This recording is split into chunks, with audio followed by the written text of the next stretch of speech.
दोस्तों, अक्सर घरों का एक प्रॉब्लम है कि बच्चे आपस में लड़ते रहते हैं। घर वाले बहुत परेशान होते हैं कि हर वक्त बच्चे आपस में लड़ते हैं, या कंबाइन फैमिली है तो फिर बच्चे लड़ते हैं, या स्कूलों में बच्चे जो है ना आपस में एक दूसरे की मार कुटाई करते हैं, या मोहल्ले में एक दूसरे के साथ लड़ाई करते हैं। तो हर आदमी, घर वाले, बच्चों के, बुज़ुर्ग, बच्चे, माँ बहन सब परेशान होते हैं कि इनको इस तरह कैसे रोका जाए।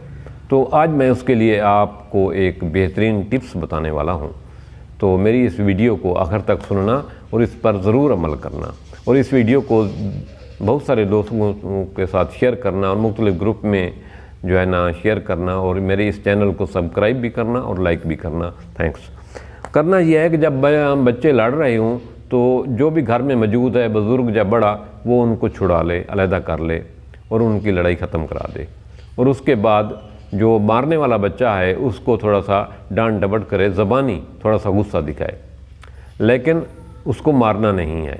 हम ऐसा करते हैं कि हम बच्चों की तरह बच्चे बन जाते हैं। बच्चा भी मार रहा होता है, हम उस बच्चे को दोबारा मारना शुरू कर देते हैं। बच्चे में और हमारे में कोई फ़र्क नहीं रहता।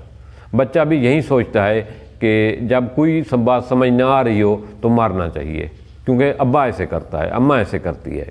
तो बच्चों को कतन ही नहीं मारना चाहिए, बल्कि जब वो लड़ाई कर रहे हों तो उनको छुड़वा लेना चाहिए, वक्ती तौर पर सुलह करा देनी चाहिए और थोड़ा बहुत डांट डपट देना चाहिए। मारना कतन नहीं चाहिए। तो इसका हल क्या है आखिर मुस्तकिल?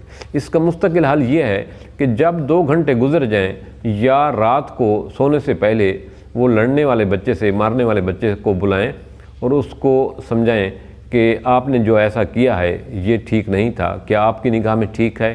तो वो बच्चा कहेगा कि नहीं, ठीक नहीं था, वो उसने मेरे साथ यूँ किया है। आप कहते हैं अगर आप इसको बर्दाश्त कर लेते, अगर आप उसको ना मारें, या आप और क्या कर सकते थे अगर उसे ना मारते, तो इससे अच्छा क्या कर सकते थे? तो वो यही कहेगा कि मैं उसको छोड़ देता या मैं चला जाता। तो उससे इसी तरह के मुख्तलिफ ऑप्शन पूछें, इससे अच्छा और क्या कर सकते थे मारने के अलावा? आप उसको कैसे आप जो है ना उसको जो है ना माफ़ कर सकते थे, कैसे उसको जो है ना गलती को नज़रअंदाज कर सकते थे? इस किस्म के 4 ऑप्शन बच्चे से पूछें। बच्चा ये कहे कि वो मुझे गालियाँ दे रहा था, मैं चुप करके चला जाता, एक ऑप्शन ये है। दूसरा बच्चा ये ऑप्शन ये है कि मैं खामोशी से बैठ जाता। तीसरा ऑप्शन ये है